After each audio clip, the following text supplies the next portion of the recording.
Kumusta mga kaibigan?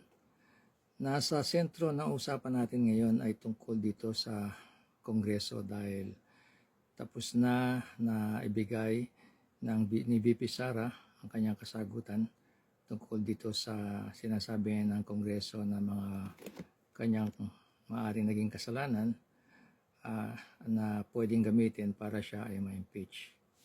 Kaya ngayon maraming nagtatanong, ito bang mga nasa Kongreso ay talaga nakakaintindi pagdating sa batas? Kasi ang Kongreso, sila lamang ang pwedeng gumawa ng batas dito sa ating bansa. Kaya gumawa ako ng research para malaman kung sino-sino ba itong mga tao na binoto natin sa Kongreso na sa ngayon sa kanila nakasalalay ang magiging kinabukasan ng Vice President natin. Okay, marami pong nanonood at nakikinig at nag-aabang dito sa mangyayari kay VP Sara na ngayon ay sinisimula na ang maaaring tinatawag nila ay move ng Kongreso para talagang mawala na si VP Sara. Ginawa ko, ako ay nag-research mismo sa libro ng Kongreso at saka sa COMELEC. At ito po ang aking mga findings para malaman natin kung talagang sila ba ay qualified na maging congressmen or congresswomen para sila ay mapunta dyan sa Kongreso.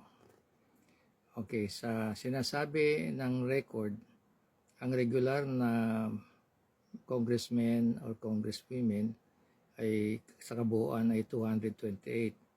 Subalit sa bagong constitution natin ng 1987, nagdagdag na sila ng party list. Kaya ngayon umaabot na sa 300 plus ang miyembro ng Kongreso.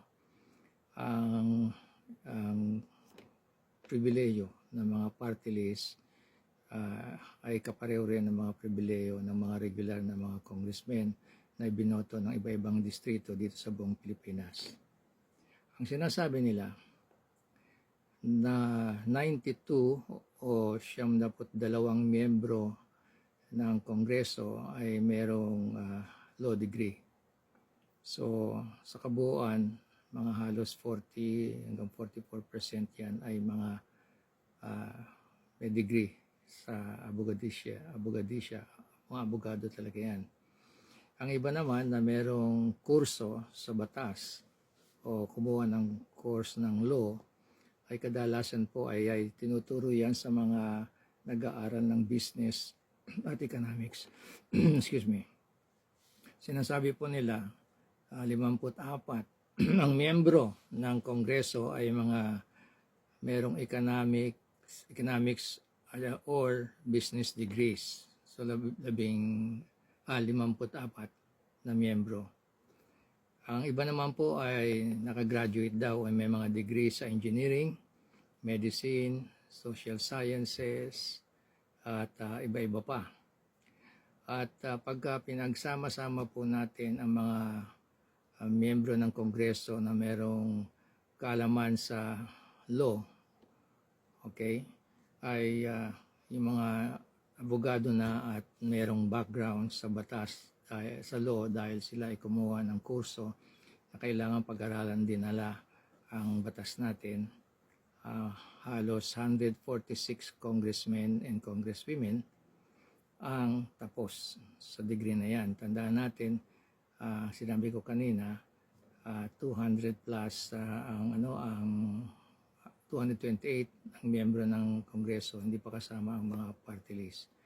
So, more or less, sinasabi nila, 64% ng miyembro ng Congress ay may mga degree sa business related, law related na nandiyan sa Congress.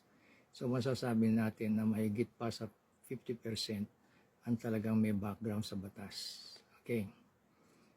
Mas marami po ngayon ng abogado na miyembro ng Kongreso. Ay kadalasan naman ganoon talaga. Maski noong unang panahon nga na nung ako'y bata pa, alam ko bago ka mapunta sa Kongreso, kailangan ikaw ay abogado. Ngayon, nahaluan na ng ibang mga degrees dahil ginawa ng requirement ang batas, ang law, sa ibang mga kurso, lalo na kung yan ay nasa political science or sa business courses, okay? At saka sa sinasabi nila yung ibang mga courses na related sa economics. Okay, so sa tingin, sa record ng Congress, sa 230 members kasama na ang mga party list members, halos 100 na ang mga abogado dyan at halos 70 ang mga background sa batas dahil kumuha sila ng mga business-related courses. Ngayon, ang sinasabi nga nila pa dito sa record na ito, yung may mga degree sa law, okay, at may mga background sa business tsaka economics, yan po ay nanggaling, okay, kung hati-hatiin natin, nanggaling sa malaki at sikat na mga eskwelahan dito sa Pilipinas. Ang sinasabi nila, ang mga eskwelahan na ang pinakamarami na pinanggalingan ng mga kongreso na may alam sa batas, sa law, ay ang number 1 ay ang University of the Philippines. Marami po mga miyembro ng Kongreso ang nanggaling dyan sa University of the Philippines. Malalaman nyo naman, nakikita nyo naman ang record ng UP pagdating sa law. Ang pumapangalawa po ay ang Ateneo de Manila University. Ang pangatlo po ay De La Salle University at ang pang-apat ay University of Santo Tomas. Maganda naman pong ibalita ko po sa inyo na 3 dito sa 4 na eskwela nito ako po ay nag-aral.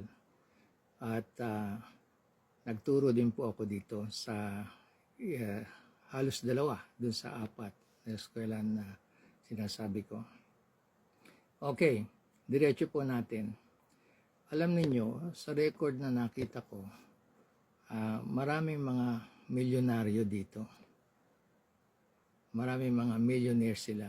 At marami din po ang mga sinasabi nila na kasama sa political dynasty. Hindi ko na lang sasabihin sa inyo kung sino-sino ito at kung ilan. Gagawin ko na lang yan sa susunod na pag-aaral ko o pag-research ko dito sa mga congressmen. Okay. May nagtanong nga sa akin, magkano ba kaya sinisweldo nitong mga congressmen? Okay.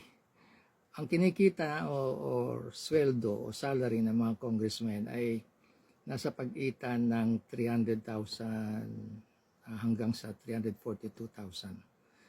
Yun ang pinaka-basic yung 300,000 kasi may mga ranking sila kung ikaw ay bagong congressman o congresswoman o ikaw ay nasa second term ka na o third term. Okay? Pero monthly, ang sinasahod nila, basic salary ng mga congressman ay 220,000 max. Yun ang basic salary. 220,000 sa isang taon, umaabot siya ng mga 4 million per year. Yan po ang basic salary ng mga congressmen at congresswoman. Tapos, kagaya natin ng mga galing sa pribadong enterprise, meron din silang 13th month pay. Pero, yung 13-month pay, syempre yung isang buwan na 220,000, kung 220,000, tatanggapin pa yon. At isa pa doon yung mid-year bonus, year-end bonus, tsaka performance bonus.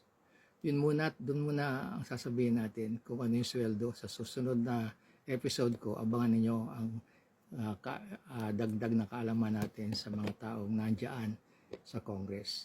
So yan po ang miyembro ng Congress ng Pilipinas. At sana may natutunan kayo sa susunod na episode ko. Maraming salamat po. God bless the Philippines. God bless the Filipinos here and abroad. Mabuhay ang Pilipinas.